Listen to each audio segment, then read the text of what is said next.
Hey guys, আসসালামু আলাইকুম। কেমন আছো তোমরা সবাই? আশা করছি অনেক ভালো আছো। তো আজকে আমি তোমাদেরকে কাপকেক তৈরি করে দেখাবো। তো চলো দেখে আসি কিভাবে তৈরি করতে হবে।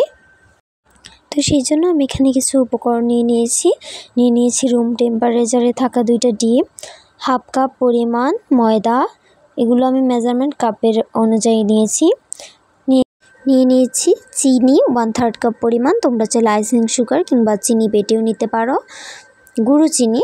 আর নিয়েছি 1 টেবিল স্পুন পরিমাণ কর্নফ্লাওয়ার, নিয়েছি 1 টিস্পুন পরিমাণ বেকিং পাউডার, নিয়েছি 1/4 টিস্পুন পরিমাণ বেকিং সোডা, নিয়েছি 1/8 টিস্পুন লবণটা না দিলেও চলবে, তোমাদের ইচ্ছা। এখানে আমি একটি লেবু রস নিয়েছি। লেবুর রসটা আমাদেরকে ডিমের ফ্লেভার থেকে একটা সুন্দর ফ্লেভার দিতে সাহায্য করবে। তো এখানে আমি একটি মিক্সিং বল নিয়েছি। এখানে সবগুলো শুকনো উপকরণ ছেলে নিব। সেই জন্য নিয়েছি হাফ কাপ পরিমাণ ময়দা, মেজারমেন্ট কাপে মেপে নিয়েছি 1 টেবিল স্পুন পরিমাণ কর্নফ্লাওয়ার। আমি তো আগে একবার তোমাদের উপকরণগুলো বলে দিয়েছি, তারপরও আমি এখন আবার বলছি তোমাদের সুবিধার জন্য। নিয়েছি 1 টিস্পুন পরিমাণ বেকিং পাউডার,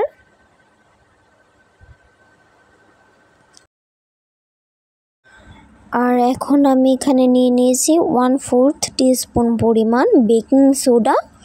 এই যে এটা দিয়ে দিব, আর সাথে স্বাদ মতো লবণ। এখানে আমি লবণটার পরিমাপ বলে দিচ্ছি। লবণটা হচ্ছে আমি নিয়েছি 1/8 টিস্পুন পরিমাণ। এই যে লবণ।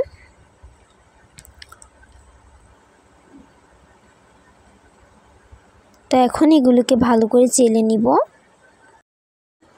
আমি তোমাদেরকে বলছি যে এটা চেলে নেওয়ার কারণ কি। তোমাদের এখানে অনেক ময়লা থাকে অনেক সময় ময়দায়, তারপর তোমাদের যে ময়লা থাকে অনেক সময় দানা দানা থাকে, এই দানাগুলো যদি সরাসরি তোমাদের কেকে পড়ে তাহলে তোমাদের কেকের সাইজ, কেকটা হচ্ছে তোমার ফুলে না, কেকটা চুপসে যাওয়া, নষ্ট হয়ে যাওয়ার সম্ভাবনা থাকে। সেই জন্য এটাকে ভালো করে চেলে নেওয়াটাই সব থেকে ভালো। তো আমি এখানে ময়দাটা খুব ভালো করে চেলে নিচ্ছিলাম। তোমরা আমার ভিডিও দেখো না, লাইক কমেন্ট শেয়ার সাবস্ক্রাইব কিছুই করো না। গাইজ প্লিজ আমাদের ভিডিওগুলো like comment share and subscribe করে পাশে থাকবে। তো এই তো আমি চেলে নিচ্ছি, আমার চেলে নেওয়া প্রায় হয়ে গিয়েছে। এখন আমি এখানে আরেকটি মিক্সিং বল নিয়েছি।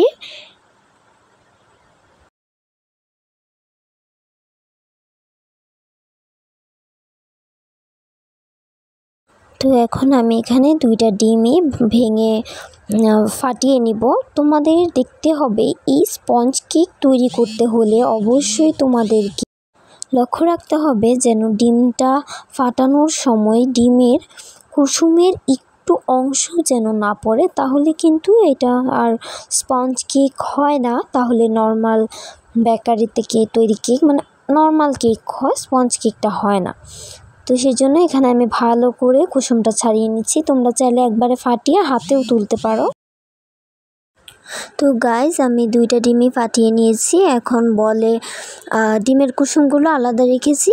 এখন এখানে আমি ডিমের সাদা অংশটাকে ভালো করে 3-4 মিনিট বিট করে নেব। যখন দেখব যে হালকা ফোমি ভাব এসে গিয়েছে তখন আমি এতে অল্প অল্প চিনি দিয়ে ভালো করে বিট করব। তো আমি তোমাদেরকে সাজেস্ট করব যে তোমরা কখনোই ওভার বিট করবে না। তোমরা 2 থেকে 3 মিনিট বিট করলেই দেখবে অনেকটাই ফোমি ভাব এসে গিয়েছে। তোমরা আমার ভিডিওটি দেখলেই বুঝতে পারবে যেটাতে কয় মিনিট করা হয়েছে। যদিও আমি ফুলটা না দিলেও 1 মিনিট তো দিবই আমি। তো এই যে আমি এখন কিন্তু প্রায় ফোমি হয়ে এসেছে। এই পর্যায়ে আমি চিনিটা দিয়ে দিব। এখানে চিনির পরিমাণ হচ্ছে 1/3 কাপ। 1/3 কাপ চিনি আমি 3 থেকে 4 বারে দিয়েছি। তোমরাও 3 থেকে 4 বারে দিবে, এত বেশি করে দেওয়া যাবে না। একসাথে সবটা ঢেলে দেওয়া যাবে না অবশ্যই। তোমরা এটা চাইলে এখানে আইসিং সুগারও দিতে পারো, কিংবা তোমরা চাইলে চিনি গুঁড়ো করেও দিতে পারো। আমি এখানে চিনি গুঁড়ো করে নিই, আইসিং সুগারও কিনে নিই। আমি এখানে নর্মালি চিনি দিয়েছি। এই যে এখন আমি আরেকবার দিয়ে দিয়েছি। তো এভাবে 1 মিনিট 2 মিনিট বিট করে আবার চিনি দিব, আবার চিনি দিব, আবারও 2 মিনিট বিট করব, আবারও চিনি দিব। ঠিক এই প্রসেসে এই যে আমি সবটা চিনি দিয়ে দিয়েছি, তাও দেখো আরেকটু রয়েছে। এখন এই পর্যায়ে তোমরা দেখতে পাবে যে তোমাদের ফোমটা পারফেক্ট, হালকা একটু যে ফোমে ভাবটা সেটি একটু কমে এটা একটা স্টিকি ভাবে চলে আসবে। তোমরা দেখতে থাকো, এই যে দেখতেই পাচ্ছ। এখন আমি সবটা চিনি দিয়ে দিয়েছি। এখন চিনিটা দিয়ে আর 1 মিনিট বিট করে নিব, মানে যেরকম আর কি করেছিলাম 2 মিনিট করে করে। তো আমার কমপ্লিট হয়ে গেছে চিনি দিয়ে ফোমটা তৈরি করা। এখন আমি চলে যাব পরবর্তী পর্যায়ে। ঘনত্বটা তো আমি তোমাদেরকে দেখিয়ে দিয়েছি। এখন এখানে আমি যে 2টা ডিমের সাদা অংশ দিয়ে ফোম তৈরি করেছিলাম, সেগুলোর কুসুমগুলো কিন্তু আমি রেখে দিয়েছিলাম, সেইটা এখানে দিয়ে দিব। এই যে ডিমের কুসুমগুলো দিয়ে দিয়েছি, মানে হলুদ পার্টটা। এখন এটাকে আবারও 2-3 মিনিট বিট করে নিব কুসুমটা দেওয়ার পর। এই পর্যায়ে তোমরা দেখবে যে তোমাদের ফোমের কালারটা অনেকটা ক্রিম কালারের মতন হয়ে যাবে। আর তোমরা বিট করার সময় অবশ্যই লক্ষ্য রাখবে যেন বিটারটা শুধু মাঝেই না থাকে, ভালো করে ঘুরিয়ে ঘুরিয়ে বিট করতে হবে। যদি ঘুরিয়ে ঘুরিয়ে বিট না করো তাহলে সাইডেরগুলো যেরকম ছিল সেরকমই থেকে যাবে। তো এই তো আমার বিট করা হয়ে গিয়েছে। এখন চলে যাব পরবর্তী পর্যায়ে। এখন আমি মেজারমেন্ট কাপে মেপে 1 চামচ দিয়ে 2 বার, অর্থাৎ 2 টেবিল চামচ পরিমাণ এখানে আমি তেল দিয়ে দিব, সয়াবিন তেল, যেটা রান্নার কাজে ব্যবহৃত হয়, সাদা তেল। তো গাইস, তেলটা দেওয়া শেষ। এখন আমি এটাকে ভালো করে আবার 2-3 মিনিট বিট করে নিব। তোমরা চাইলে এই সবগুলো কাজ হ্যান্ড উইক্সের মাধ্যমে করতে পারো।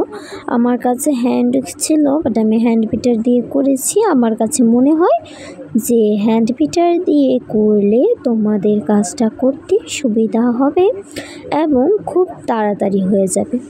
তো এখন আমি ভালো করে বিট করে নিয়েছি। এখন ঘনত্বটা দেখালাম।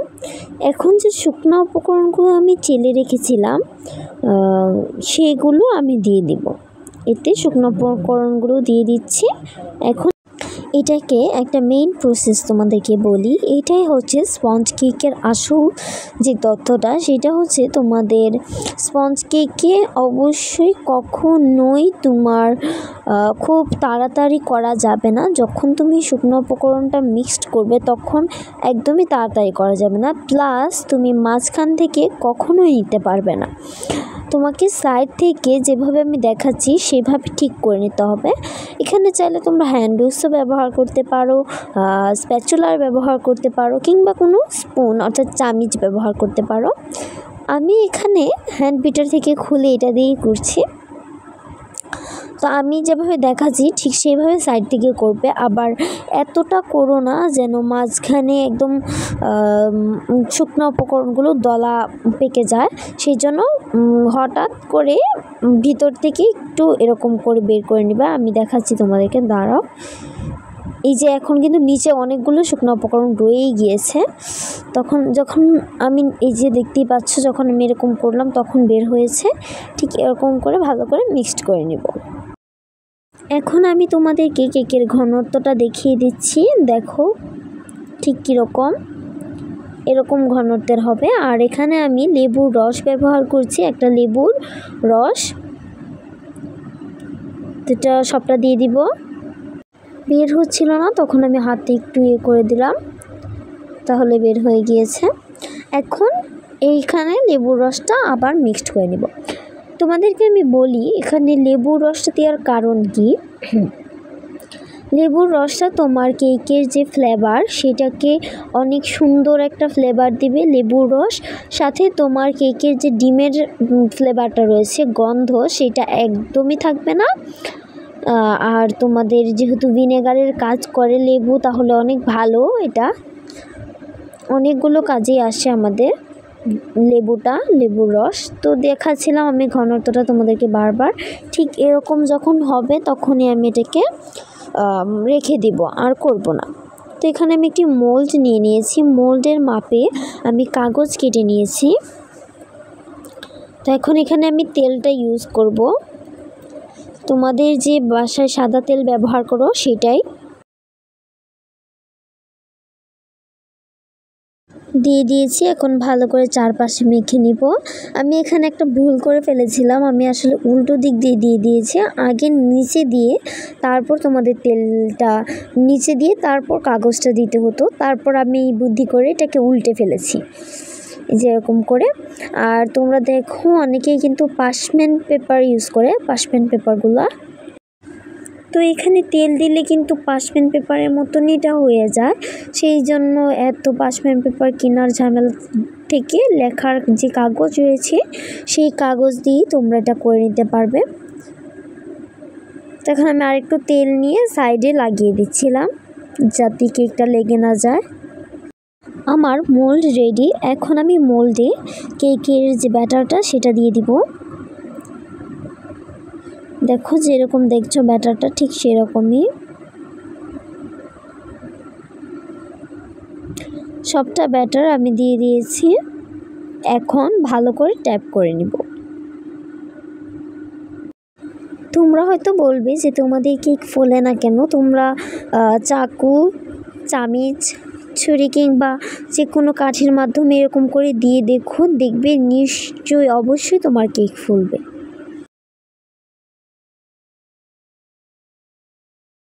আমি আবারও সবটা ট্যাপ করে নিচ্ছিলাম ভালো করে। তো হয়ে গেছে, এখন সরাসরি চুলায় চলে যাব। চুলায় একটি কড়াই বসিয়ে দিয়েছি, এটা হচ্ছে রাইস কুকারের। আর সেখানে আমি দিয়ে দিয়েছি একটা স্ট্যান্ড প্লেট রাখার। আর তারপর আমি এখানে কেকের মোল্ডটা দিয়ে দিয়েছি। এরপর এটাকে আমি ঢাকনা দিয়ে ঢেকে দিব। ঢেকে এই যে ঢাকনা দিয়ে ঢেকে দিয়েছি। এখন উপরে যাতে বাতাস বের না হয়ে যায় আমি তোমাদের দুই পাশে দুইটা শিল রেখে দিব। তোমাদের এই স্পঞ্জ কেকটা হতে মাত্র 15 মিনিট লেগেছিল আমার। তো মাত্র 15 মিনিটে যদি এত মজাদার একটা কেক পাও তাহলে আর কি লাগে বলো। 15 মিনিট পর চলে এসেছে। এখন ঢাকনাটা খুলে স্টিকের মাধ্যমে দেখে নিব যে কতটুকু হয়েছে। স্টিক একদম ক্লিয়ার এসেছে, তার মানে এটা হয়ে গিয়েছে। এখন আমি মোল্ড থেকে এটা নামিয়ে নিয়েছি। এখানে দেখে হয়তো মনে হচ্ছে পুড়ে গিয়েছে, আসলে এটা পুড়ে যায়নি, একটু ওভারকুক অর্থাৎ একটু বেশি হয়ে গিয়েছে, এখানে একদমই পুড়ে যায়নি। এই দেখো পুড়েনি কিন্তু। তো হয়েছে আমার, এই তো তৈরি হয়ে গেল আমার স্পঞ্জ কেক। তোমাদেরকে আমি দেখাচ্ছি কতটা স্পঞ্জ হয়েছে। দেখো একদম তুলার মতো হয়েছে। সাইডটা দেখো, তারপর এটা হচ্ছে উপরের সাইডটা, একদম নরম হয়েছে, খুলে খুলে পড়ে যাচ্ছিল। তো হয়ে গিয়েছে আমার স্পঞ্জ কেক। এখন হচ্ছে আমি এটাকে ডিভাইড করে নেব। আমি কেকটাকে 3টি লেয়ারে ভাগ করে নিয়েছি। আর আমি এখানে 80 ml কাপ নিয়েছি, 1 টাইম কাপ। তো এখন আমি এই লেয়ারগুলোকে সাইডে রেখে একটা লেয়ার নিব। তো তোমরা এইখানে যে কাপটাতে বানাবে কেকটা আর কি, সেই কাপের মাপে একটা গ্লাস নিয়ে নেবে। দেখো এই যে সুন্দর করে গ্লাসটা ভিতরে ঢুকে যাচ্ছে, এরকম সাইজের একটা গ্লাস তোমরা নিবে। তো তারপর তোমরা এটার মাধ্যমে খুব সহজে এগুলো কেকের টুকরোগুলো কাট করে নিতে পারবে। আমি তোমাদেরকে দেখাচ্ছি, এই দেখো কত সহজে কত সুন্দর করে কাট করা হয়ে গেল। এই যে আমি দিলাম এরকম করে। তোমাদেরকে আমি আরেকটা কেটে দেখাচ্ছি। এই যে দেখো, এখন এটাকে কেটে নিব। এই যে কেটে নিয়েছি। কেকটা এতটা স্মুথ আর স্পঞ্জ হয়েছে যে কি বলবো, একদম নরম তুলতুলে। এভাবে আমি সবগুলো এখন কেটে নিব। এই তো আমি এখানে সবগুলো টুকরো কেটে নিয়েছি আর এক্সট্রাগুলো গুঁড়ো করে নিয়েছি। হাতে এরকম করে দিলে গুঁড়ো হয়ে গিয়েছে। এখন আমি এখানে নোজেলের একটা সেট কিনেছিলাম। তো এখান থেকে আমি দেখাবো তোমাদেরকে যে ঠিক কীভাবে নোজেলটা পরাতে হবে। এই যে এই নোজেলের সাথে এরকম দুটা জিনিস দেওয়া থাকবে, আর আমি এখান থেকে নোজেলের যেগুলো ডিজাইনগুলো আছে সেগুলো আমি নিচ্ছি। এই যে আমি সবগুলো নোজেলের সাইজ বের করে নিয়েছি, আর আমি তোমাদেরকে দেখাচ্ছি আমি আজকে একটা নোজেলের মাধ্যমে ডিজাইন করব। আর নোজেলটা হচ্ছে এই যেটা, এই স্টার নোজেলটা। তার আমি তোমাদেরকে একটু কাছে থেকে দেখাচ্ছি। এই যে এই নোজেলটা। এখন আমি এটা কিভাবে পাইপিং ব্যাগে ঢুকাই সেটাই তোমাদেরকে দেখাবো, চলো দেখে আসি। এই যে এখন আমি স্টার নোজেলটা ঠিক এরকম করে ঘুরিয়ে লাগিয়ে নেব, যেমন আমরা বোতলের মুখ লাগাই ঠিক সেরকমই, বোতলের ক্যাপের মতনই। এখন আমি এখানে একটা গ্লাস নিব, গ্লাসে ঠিক এরকম উল্টো করে আমি এখানে তোমাদের পাইপিং ব্যাগটা রেখে দিব। তো এই যেভাবে রেখেছি। আর তোমাদেরকে আমার চ্যানেলে গিয়ে দেখে আসবে যে আমি ক্রিম তৈরি ভিডিও আপলোড করব কালকে, তোমরা চেক করে নিও। এখানে আমি পারফেক্ট ক্রিম তৈরিটা দেখাবো। ক্রিম তৈরি করে নিয়েছি, এখন আমি এটাতে ফুড কালার ইউজ করব। আমি এখানে ফস্টার ক্র্যাক্সের ফুড কালারটা ইউজ করছি। অল্প একটু কালার দিলেই অনেক সুন্দর একটা কালার চলে আসে। এই যে দেখবে আর একটু দিতে হবে তোমাদের, আমি বুঝতে পারিনি ওদিক দিয়ে পড়ে গিয়েছে। এই যে এখন এটাকে মিক্সড করব। এখন হচ্ছে আমি কালারটা মিক্সড করে নেব ভালো করে।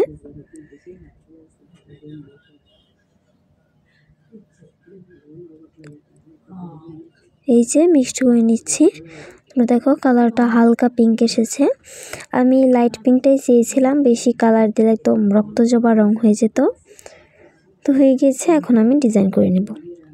এখন আমি কাপটা নিয়ে নিয়েছি, এখানে হচ্ছে আমি তোমাদের এই যে সুগার সিরাপ অ্যাড করব। সুগার সিরাপ তো তোমরা চিনি আর পানি দিয়ে গুলিয়ে বানাতে পারবে। আর এখানে আমি নোজেলটা ঘুরিয়ে ভালো করে ক্রিমের একটা লেয়ার দিয়ে দিব। এই যে এখন হচ্ছে আমি এখানে কেকের আরেকটা লেয়ার দিব। তো এখানে আমি আরেকটা দেখিয়ে দিচ্ছি তোমাদেরকে, দেখো। এই যে দেখো ঠিক কীভাবে করছি। এটা তো আমি সুগার সিরাপটা দিতে ভুলে গিয়েছিলাম, পরে আমি দিয়ে দিয়েছি। এই যে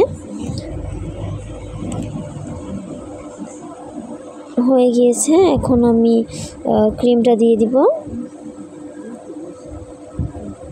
এই তো দিয়ে দিয়েছি। এখন আমি এখানে দ্বিতীয় লেয়ারটা ইউজ করব। এই যে এখন আমি দ্বিতীয় লেয়ারটাও দিয়ে দিয়েছি। তো দ্বিতীয় লেয়ারটা দিয়ে দেওয়ার পর আমি এখানে তোমাদের আবারও সুগার সিরাপ অ্যাড করব।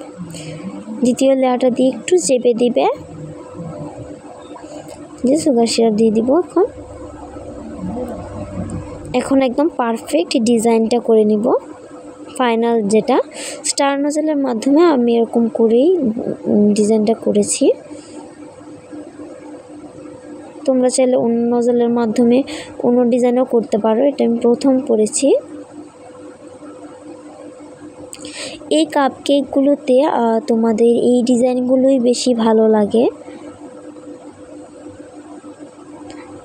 এখন আমি এটাতেও করে নিব।